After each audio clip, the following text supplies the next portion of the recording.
This is a press statement on the standard gauge rail line. This is Kenya's largest post-independence project. During his 2020 Madaraka Day speech, President Uhuru Kenyatta quoted Sir Charles Elliot, who supervised the construction of the Lunatic Express.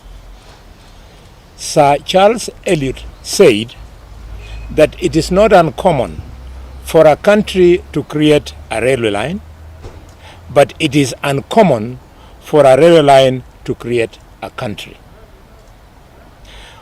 While the president intended to make the case that SGR will be serving to strengthen our country's economic standing and reinforce our comparative advantage as the regional transport hub, it is no longer hidden that the SGR is a monumental albatross on the neck of our economic life now and a threat to our stability and well-being of our days ahead.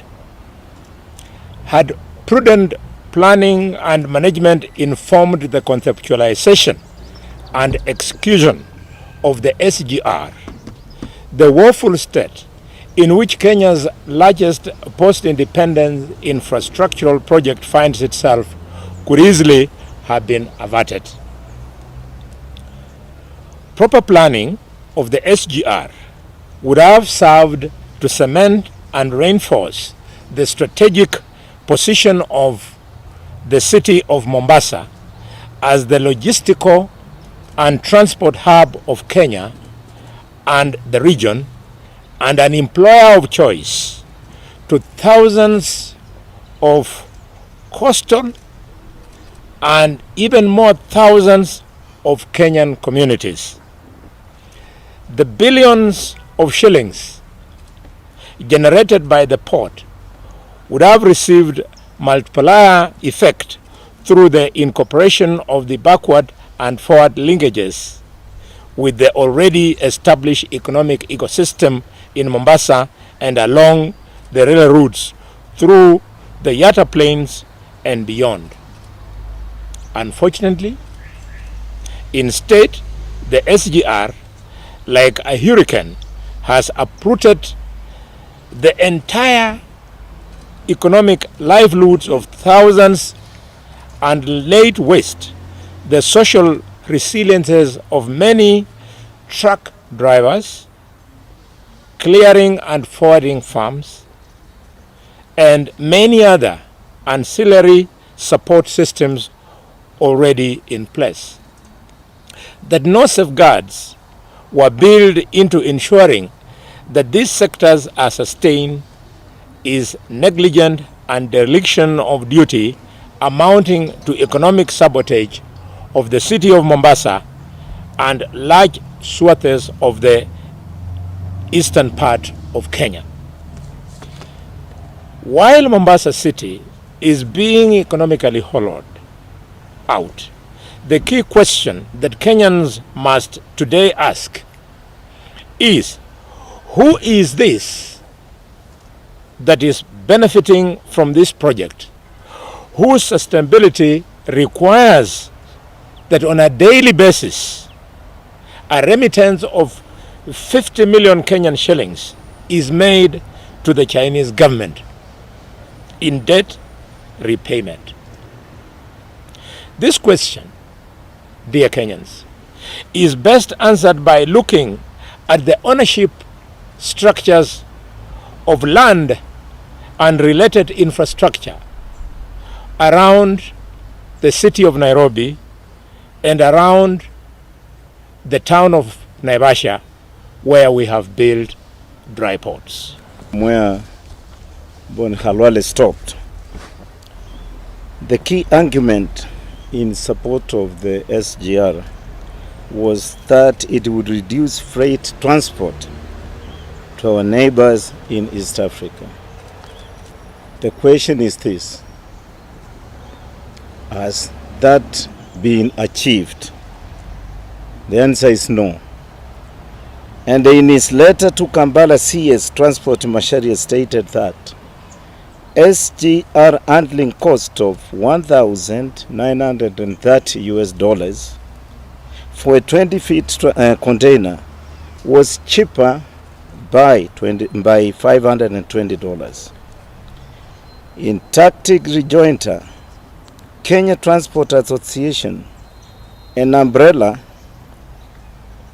body for the proprietors of Kenya's $5 billion transit goods sector, stated that the actual cost of $2,207 when using rail on the road and the US dollars $2,100 when using road only from Mombasa to Kampala.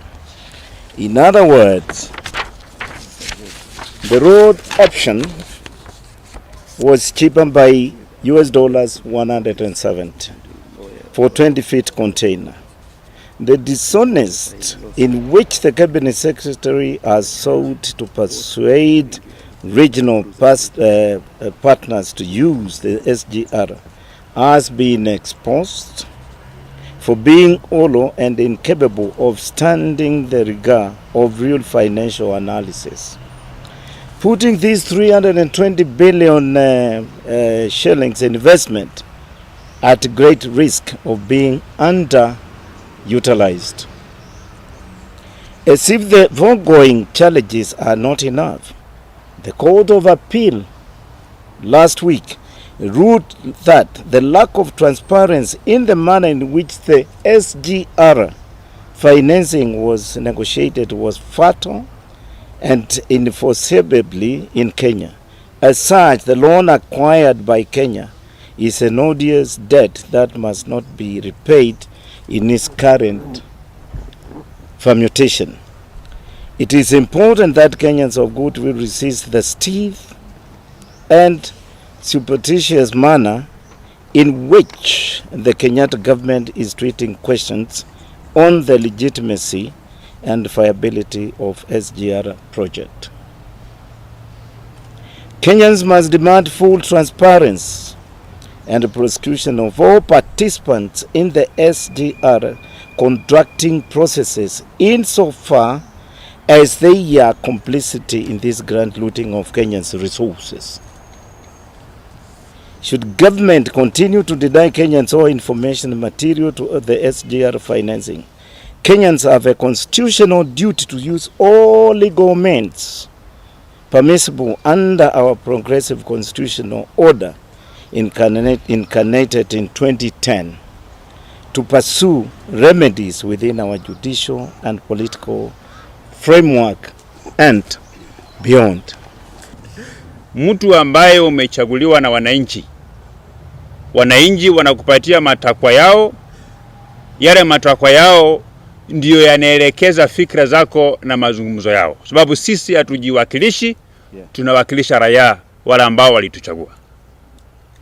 And I want to say this, that the problem that this country is facing currently is bigger than what you might think for. It's a situation where a few individuals in this country are sacrificing the interests of the millions of Kenyan people to accommodate their selfish economic interests. It is better as a government to sacrifice the perceived economic gains of about 10 or 6 business people in this country and to accommodate the interests of tens of millions of the Kenyan people. I am a believer that the problems that the truck drivers are experiencing today, those problems are manufactured to frustrate their businesses so that they can be able to continue siphoning this country through the SGR. The government has a responsibility to listen to the cry of the Kenyan people, sort out those problems. If they are unable to sort out their problems, they should ship out. And I want to remind them that we had a few people who were in the Moi's regime, in Moi government, who thought that they owned this world. Today, some have died, others are nowhere to be seen, they are languishing in poverty.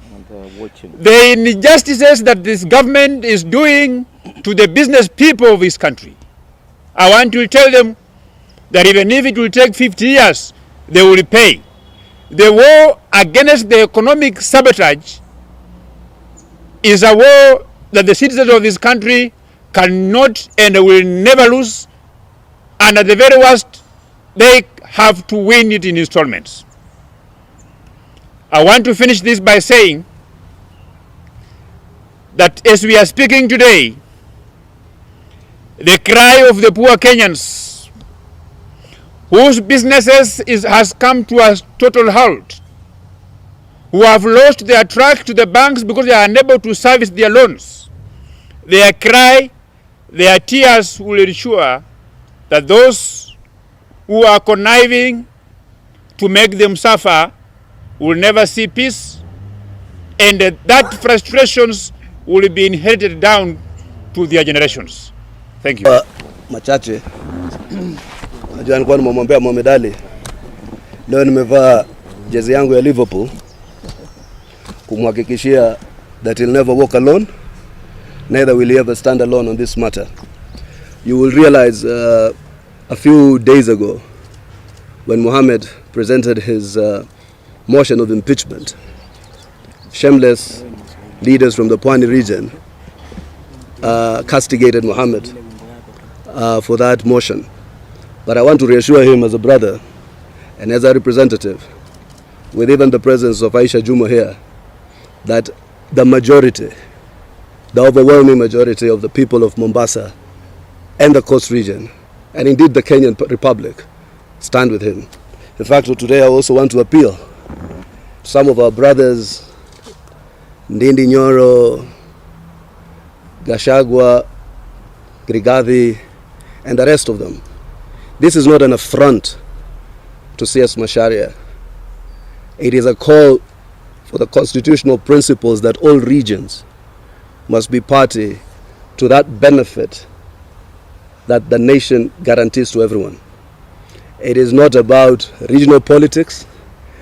We have nothing personal against CS Macharia, but we have everything personal about the economic sabotage of the coast region and Mombasa in particular.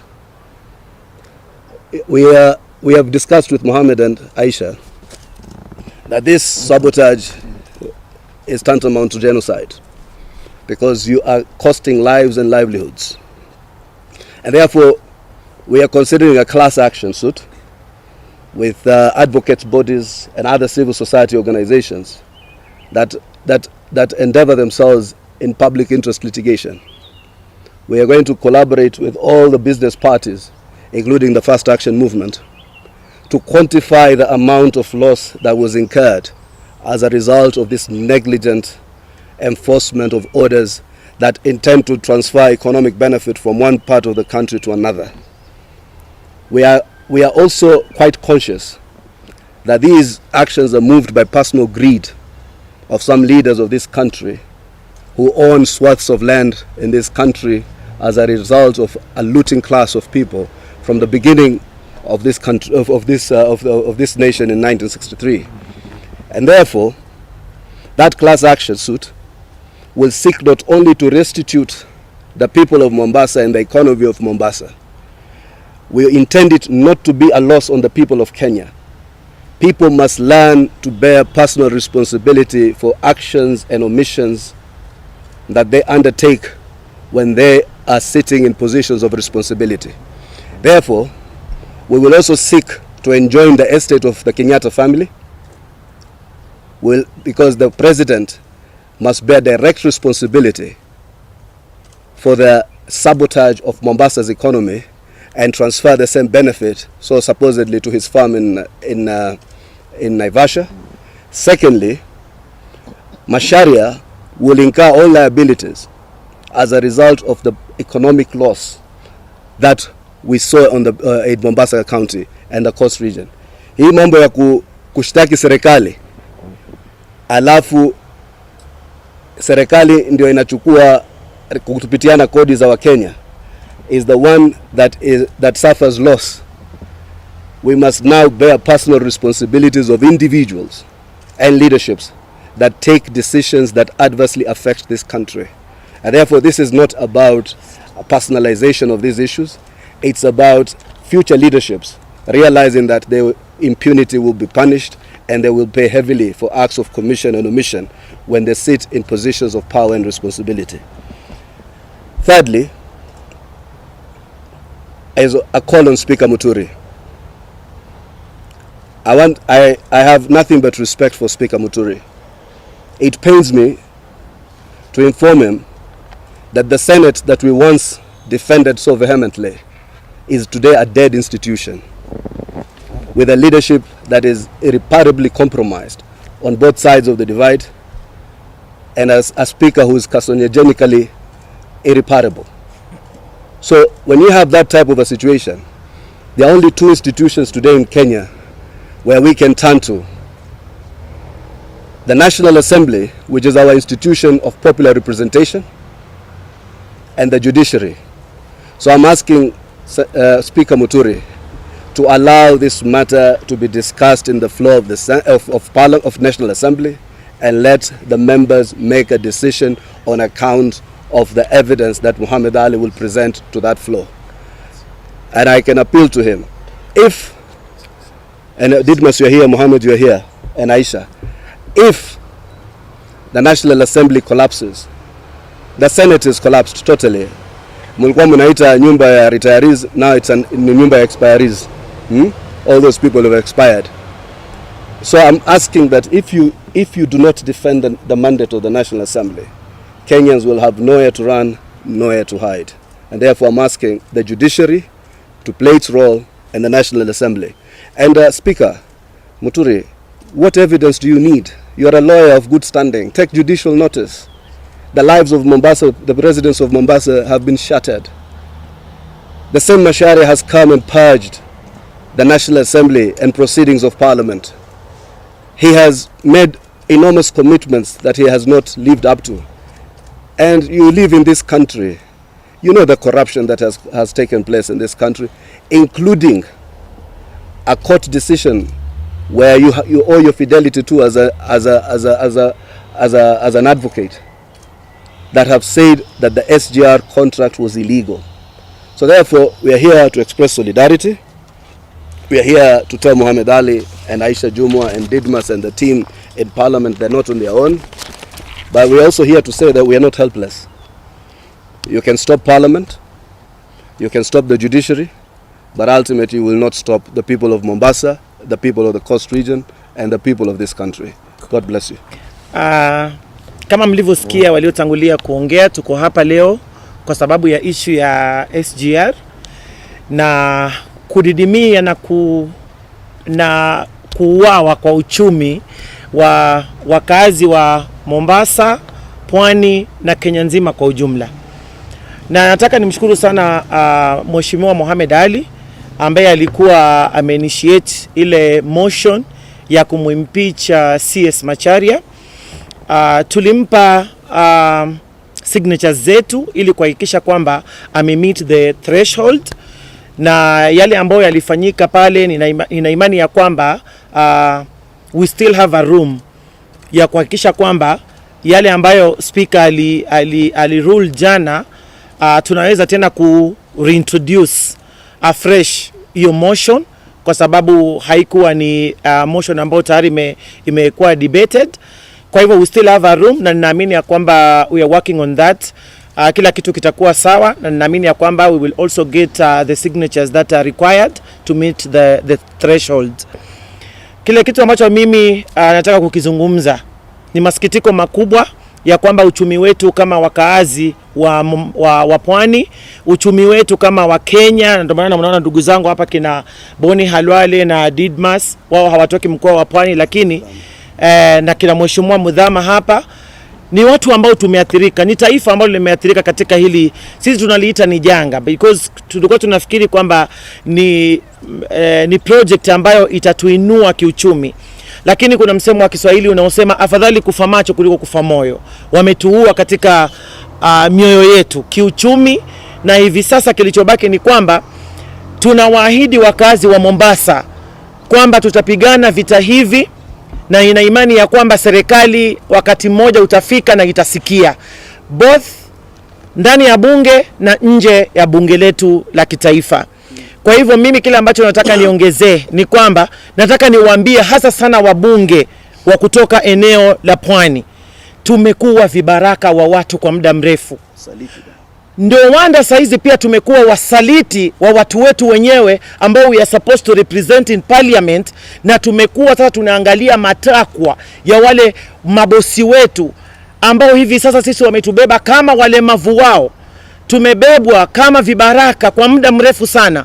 Imefika wakati wa kusema, na nasema ya kwamba inachukiza na wale wenzetu ambao hata kuweka signatures zao attempt at least, ili yule mtu ambaye anatumika kutukanyaga sisi tuhakikisha kwamba ameenda nyumbani, walikataa. Kwa hivyo mimi nataka niwaambie na nitoe wito, tumetumika vya kutosha, tumekuwa vibaraka wa watu vya kutosha. Imefika wakati tusimame na watu wetu kama wengine wanavyosimama na watu wao. Tumeumizwa vya kutosha. Ni nini kimebaki kwa Wapwani ambacho hivi sasa kinakufanya wewe Mpwani ukatae kusimama na Mpwani, alafu unajiita kiongozi, a representative of the people? Who are you representing? The people or your masters? Kwa hivyo mimi nataka niwaambie wale wenzangu, tutoke katika hiyo keji ambayo tumewekwa, na tujue ya kwamba tuna majukumu ya kuwawakilisha wenzetu ama watu waliotuchagua katika bunge la kitaifa na seneti na hata nje ya bunge. Nataka niseme hivi, ule msimamo ambao tutauchukua sisi kama Wapwani, msimamo wa kisiasa, utawashangaza wengi. Imefika wakati ni lazima tutoke katika, mimi nimekataa kufuata mtu kama ng'ombe, kama Junet alivyozungumza. Mimi nimekataa. Siwezi kuwa ng'ombe mimi kufuata mtu. Mimi nimechaguliwa na watu na ndiko na majukumu. It is so sad. It is so sad for Junet Mohamed kusimama before the floor of the house na kusema ya kwamba sisi ambao tumechaguliwa na chama cha ODM lazima tufuate, because sisi ni kama ng'ombe, tufuate mtu mmoja. So disgusting. Kwa hivyo mimi nataka niwaambie, hatuwezi. Tumechaguliwa, tuko na majukumu. Na wananchi wa Mombasa, Pwani na taifa zima kwa ujumla, hawa wa viongozi ambao hawana maslahi ya wale wanaowaongoza, ila maslahi ya watu katika mioyo yao, ni watu wa kuangaliwa wakati ukifika. Swala la SGR limetuua kiuchumi, limetumaliza kiuchumi. Na Mohamed Ali, niko hapa mimi pia kama alivyosema ndugu yangu Hassan Sarai, ya kwamba tuko hapa kukupa mkono. Tuko nyuma yako na tutapigana ndani ya bunge na nje ya bunge letu la kitaifa. Wale wafanyi biashara ambao wameathirika, tumepata fursa hivi sasa katika masuala haya ya COVID kwamba hakuna ndege zinazoruka. Njia ya mbunge imekuwa ni barabara. Mheshimiwa Mudhama amesema barabara vile zilivyokuwa zamani, mahoteli yote ukitoka Mariakani mpaka Nairobi, barabara yote, wale wote walikuwa wanafanya kazi hapo Mtito, Voi, wapi paka Salama, kila mtu amefunga, paka Malaba, kila mtu amefunga hizo biashara. Sababu ni moja tu, ya SGR. Tunasema ni vita ambavyo hatuwezi kuvipa kishogo kwa sasa. Tutapigana navyo mpaka mwisho. Tunajua katika taifa hili ukitoa kidogo sauti, wewe natakikana uwe mahali fulani, lakini tunasema hakuna kinachokuja rahisi, hasa kama ni kizuri. Hakuna kinachokuja rahisi. Kwa hivyo sisi tunasema wengine tumezoea, tumeyaona, lakini hatutanyamaza kwa ajili ya watu wetu. Asanteni.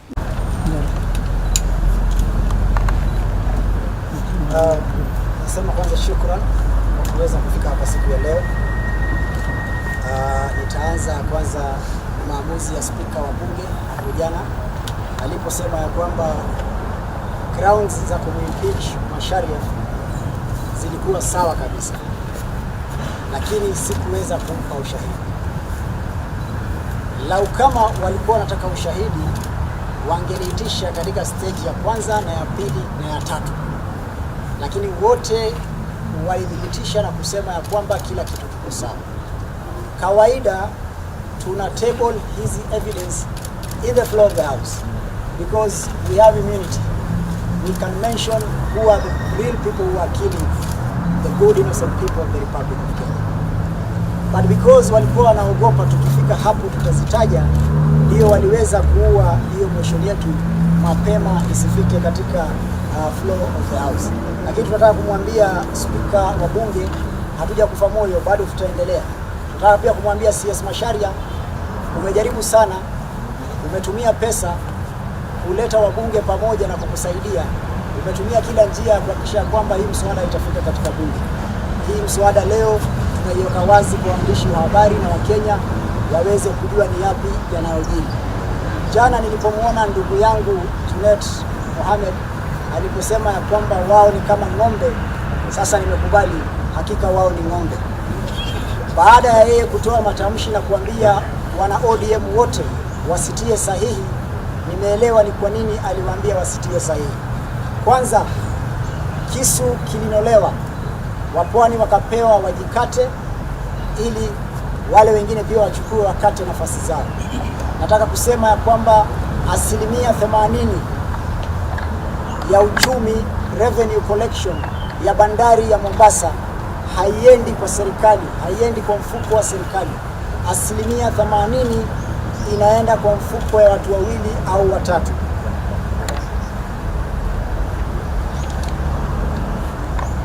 Nataka nianze na Mombasa kwetu. Hii ni mkataba baina ya bandari na watu fulani ambao nitawataja jina hapa. Na huu mkataba ni kinyume na sheria. Huwezi kubali bandari imilikiwe na mtu binafsi 80%. Hii ilifanywa majuzi ya kupatiana authority. Na sasa nimekwambia ni kwa nini nilielewa Junet alisema ODM wasiweke, kwa sababu the deputy party leader of ODM, who is also doubles as a governor of Mombasa, Hassan Ali Joho, is the first major beneficiary ya bandari ya Pwani. Amekatiwa keki yake, ametusaliti na amenyamaza. Hii mkataba imewekwa sahihi na ndugu yake, wapewe berth number 7 na berth number 8. Imewekwa sahihi na ndugu yake Abubakar Ali Joho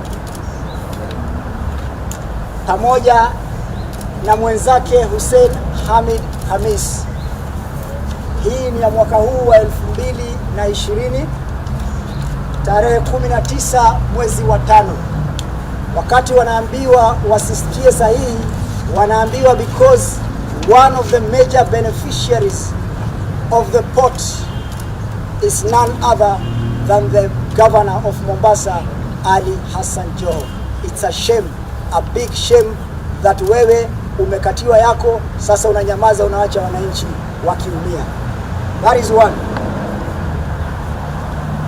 2, the members of parliament from Mombasa who refuse to append the signatures, pia wao wako na interest na wamekatiwa vitu vidogo vidogo ndani ya bandari. The chairman of People Park, Abdul Samad, ambaye ni mbunge wa Mvita, analinda kampuni ya familia yake ambayo inajiita Mercantile Cargo Terminal Operations Company. Hii imeweza kupewa zabuni katika bandari ya Pwani. Kwa hivyo yeye hawezi zungumza kwa sababu wako na tenda ndani ya bandari ya Pwani.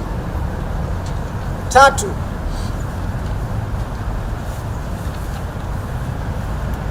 CT2 inaitwa Container Terminal 2. Hii ndio uti wa mgongo wa bandari ya Pwani. Inamulikiwa na Muitaliano pamoja na familia ya Kigogo ambaye ningelitaja ndani ya bunge, wananizuia niitaje nje ili wanikamate. Anachukua 1% kubwa ya bandari hiyo Container Terminal 2, City 2. Hii ndio ilifanya Manduku afutwe kazi baada ya kukataa kufuata vile ambavyo wanataka. Inamilikiwa na kampuni inajiita MSC, Mediterranean Shipping Company, pamoja na Muitaliano Gianluigi Aponte. Na hii ndio uti wa mgongo. It is the best and the biggest in Africa. Hiyo terminal, the best and biggest in Africa. Kwa hivyo bandari ya Mombasa si eti ni uchumi wa nchi, ni uchumi wa wakora watatu, wawili, wanne hivi. Naivasha, ni kwa nini CS Macharia anataka mizigo isiletwe na train, isiletwe na lori, ipelekwe na train mpaka Naivasha? Ni kwa sababu wana ujanja. Hakuna ati wanasaidia nchi, wanajisaidia wao wenyewe binafsi, kusajili makampuni na majina ya watu wengine ilhali makampuni ni zao, na kuwadhulumu wakulima wenye ardhi hiyo. Hiyo ardhi ya Naivasha inaitwa Kedong Ranch Limited. Hiyo ardhi ilikuwa ya wakulima wa Nyahururu, Laikipia na Nyeri. Ikauzwa kwa shilingi bilioni 2.1 kinyume na maamuzi ya wakulima. They forged the minutes, wakauza 2.1 billion. The land was worth 8 billion. They sold it 2.1 billion, wakatoa 1 billion wakalipa wakulima. The other 1.1 billion wakaichukua wakajiuzia hiyo shamba tena, kwa sababu walitaka SGR ipite hapo, kuwe na compensation ya land, walipwe na serikali na bado wafaidike na zile ambazo zimesalia. Who are these people behind Naivasha depo hiyo? These are the shareholders, na majina mengine ni mazito: Margaret Wamboi Kenyatta, Beth Muigai. Muhetetu Farmers Company Limited inashikilia 40%. Muhetetu ni ya Chris Mwaneki Munuhe. Chris Mwaneki Munuhe ni babake aliyekuwa mwandishi wa habari Mwaneki Munuhe aliyetajwa katika scandal ya NYS1 ya Waiguru. Mwaneki Munuhe. Company is called Muhetetu Farmers Company Limited. Hii imeshikilia 40% ya shareholding, na inahusisha watu ambao ningewataja kwa bunge, lakini sina immunity hapa nje, wataniua na mnajua ni akina nani. Kuna Family Circle Investment, Grace Njambi, Jeremiah Joseph Nyaga, Longonot 11 Investment, Margaret Wamboi Kenyatta, Beth Muigai, Jackson Avesta Ngaine, Ian Kipkoech Martin, Paul Muigai, Susan Wahu Muigai, Njuguna Njao, Victor Njuguna wa Magata, Margaret Modhoni Wanye, Said Mohamed Amin, Joroge Mungai, huyu alikuwa daktari ya Kenyatta marehemu, Joseph Stephen Ngethe Viani, Willy Alan Muthia Unjao, Gachedha Itate, JM Karioki marehemu pia familia yake ina shamba hapo, Daniel Gilbert Kimani, Waroi Utote, Victor wa Magata. Haya majina ukiangalia mzuri kwenye bunge, ningekuambia ni nani ndio kigogo. Hapa sina immunity, ndio maana walikataa hiyo msaada ifike katika bunge, kwa sababu tungetaja wahusika wakuu. Tunataka kumwambia Uhuru Kenyatta, hatuna biashara na wewe sisi kama wapwani. Tunataka kumwambia Uhuru Kenyatta, sisi kama mahasla hatuna biashara na wewe. Tumedhulumiwa ikiwa unaangalia bado ukijua maslahi yanakwenda wapi. CS James Macharia ni kijana ya mkono, kijana ya kutumwa hapa na hapa kusil deal, lakini pia anapata deal 2-3 kutoka kwa hizo deal ambazo anatumwa. Kwa hivyo sisi tutaregea nyumbani, tutazungumza na watu wetu, tutachukua mwelekeo wa kisiasa, tutachukua mwelekeo wa katiba ya nchi, tutafanya maandamano kwa mujibu wa katiba, na vile vile tutazungumza na watu wetu na watatuambia ipi njia sawa. Hatutakubali dhulma iendelee. Hii ndio nchi peke yake ina behave kama Colombia, whereby ukisema ukweli unaangamizwa, whereby ukisema ukweli unadhulumiwa na njia nyingine. Kenya is turning into a small Colombia. Today the judiciary is dead courtesy of the government of the Republic of Kenya. Today parliament is dead courtesy of the government of the Republic of Kenya. Today political parties are dead courtesy of the Republic of Kenya. Everything is dead. Leo watu ni ng'ombe kama vile Junet amesema. They cannot think what their people are suffering. They cannot think what their people are going to eat. They just say tukiambiwa turuke tunaruka, tukiambiwa tulale tunalala. Kesho watakuja kusema wanataka kulala na mabibi zenu. Tutaona mtafanya nini. Cowards who will never stand up for their people because of the party. Cowards who will never stand up for this country because of their interests. This is the time to divorce, and Coast Region is divorcing the government of Kenya. We will follow whoever who will listen to us. We will build another government with any other person who has the interest of our people at heart. Nasubiri sasa waanze kunitafuta, wanishike, wanipeleke KRA, sijui wanipeleke DCI, wafanye vile ambavyo watafanya, lakini this revolution will continue. They say that revolution will never be televised. This one will be televised. Good luck and God bless you. So atoe orodha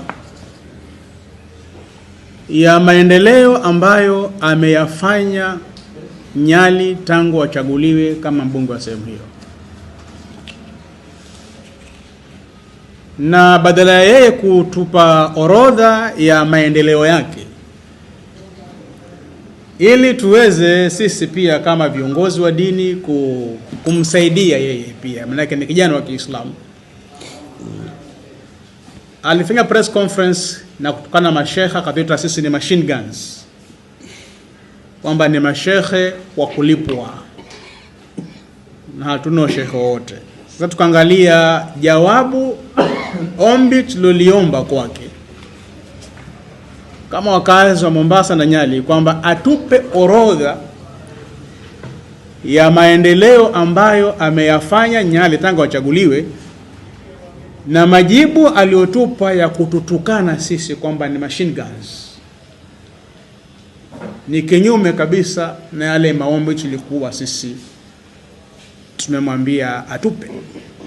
Pia tulimuonya kwamba awache kutaja mamake Governor Joho. Huyo Mama Kulthum mwenyewe alikufa kitambo, yuko mbele za haki, amepumzika, na inshallah Mwenyezi Mungu amsamehe na amjalie mtu wa peponi inshallah. Alipata shade 7 and 8, ilitangazwa hapa juu shade 7 and 8, akawahi tenda hiyo by merit na Portside Freight Terminals Limited, na mkataba ukaandikwa ndio huu. 205 Joho hakuwa mbunge, hakuwa governor, hakuwa kansela, alikuwa hata hajulikani. Karemba veru alikuwa zake ya kufagia kule port, alikuwa akifagia prima beans, akifagia ndio kazi yake. Huu ndio mkataba. Na by then Uhuru Muigai Kenyatta hakuwa rais wa Kenya, in fact alikuwa opposition leader na KANU. Sasa kuja kutaja first family, kwamba first family Uhuru Kenyatta alimpatia tenda Joho KPA ili anyamazie mradi, ili anyamazie dhulma zinazoendelea KPA za SGR, na vile vile mswada wake bungeni uanguke. Huu ni urongo ulio waziwazi. Wakati huu Joho hakuwa governor wala mbunge wala MCA, na Uhuru Kenyatta hakuwa rais wa Kenya. Sasa vipi anahusisha tenda ya halali ya 205-206? Kuna World Food Program walipata, kuna magadi soda walipata, Ukiangalia wote hawa ni wageni. Mpwani pekee aliyopata ni Abu Joho. Sasa hiyo la muuma yeye. Na juzi ikafanya renewal. Same tender imefanya renewal. Shade 7 na 80 wamepewa tena renewal. Mbona hao wengine hajawataja? Mbona hajataja Mohamed Ali, hajataja Muhammad Jaffa, hajamtaja Mitchell Coast, hajataja Regional Logistics, hajataja WFP, hajataja Magadi Soda? Kwa nini specific kwa Mrukia Joho wakati tenda hakupewa Joho na hakuwa governor wala bunge na hakupewa hii tenda? To make it so worse, SGR jiwe la msingi liliwekwa 2013 November. Na mimi nilikuwa miongoni mwa wageni waalikwa Changamwe. Rais Kenyatta alikuja November 2013, tuliweka jiwe la msingi pale Changamwe SGR. Sasa 2013 na 205. Kwa hivyo 2013 SGR tayari ndiye kwa jiwe la msingi. Tenda ya Abu Joho ni 205 206. Sasa yashikana wapi Joho governor kufungwa mdomo na SGR wakati tenda ilitoka before SGR? 205 206 serikali ya Kenya haikuwa na agenda SGR, hata haijulikani ajali SGR. Sasa yashikana na wapi tenda 205 206 na 2013?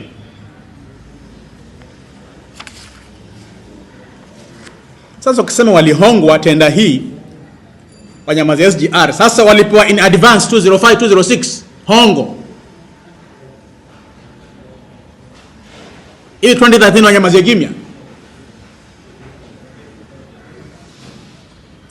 Mohamed Ali, kwa hisani yako unakuwa jicho bovu badala ya jicho pevu. Wewe umekuwa jicho pevu, lakini sasa unakuwa jicho bovu kwa sababu ya kusema maneno asiyokuwa na ukweli. Tukija tenda Abdul Swamad Sharif, MCTO hii kampuni ni ya babu yake Abdul Swamad. Ukisema Abdul Swamad pia amehongwa na First Family na Rais Uhuru Kenyatta, amehongwa tenda kwa kampuni yao ya MCTO ili mswada wako uanguke bungeni na wanyamazie dhulma za SGR kuchukua container kwenda paka bara. Huu ni urongo kwa sababu MCTO haijapata tenda poti, tenda ni shipping line.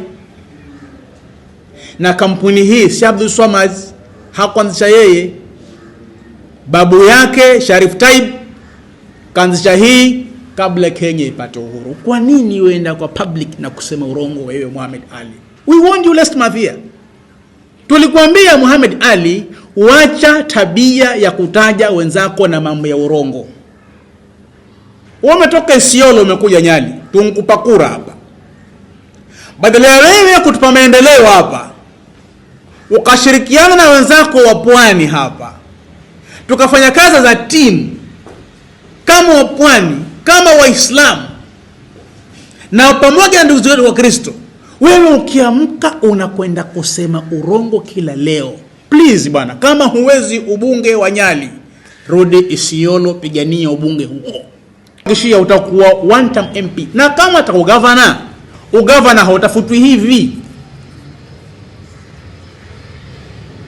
Pwani ina upungufu wa wajinga na wapumbavu. Pwani ina viongozi tumesoma na tunajua tuliowachagua. So kama ufikiri ugavana Mombasa utafuta kwa urongo na kejeli,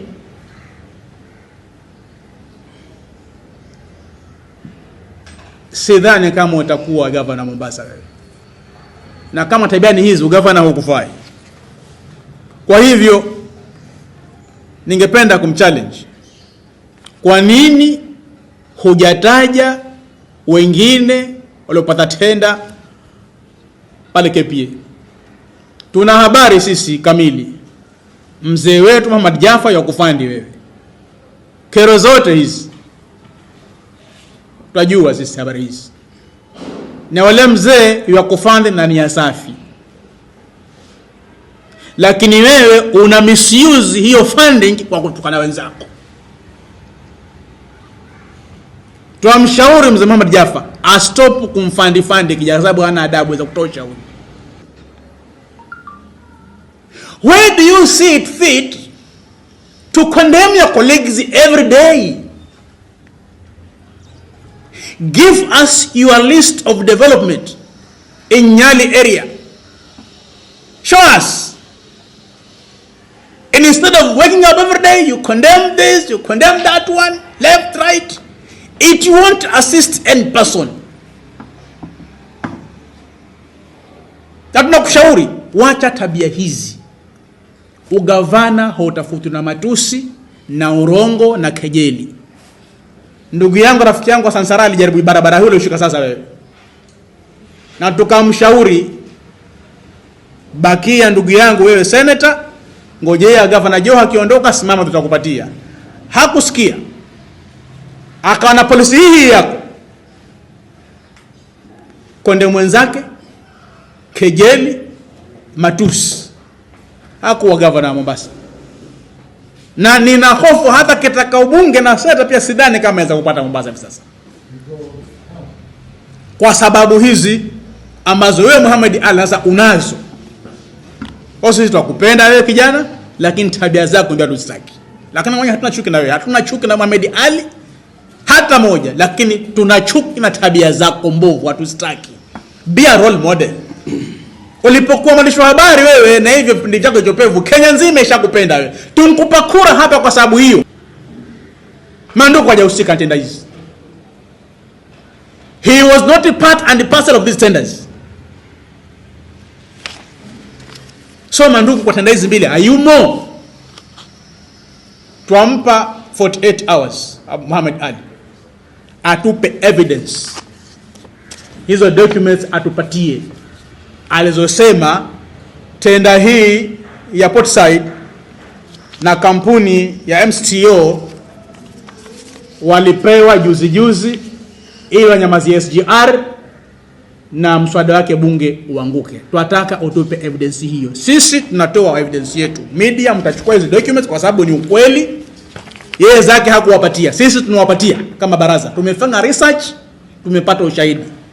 Na tungejua kweli Mohamed Ali aliyosema ni ukweli,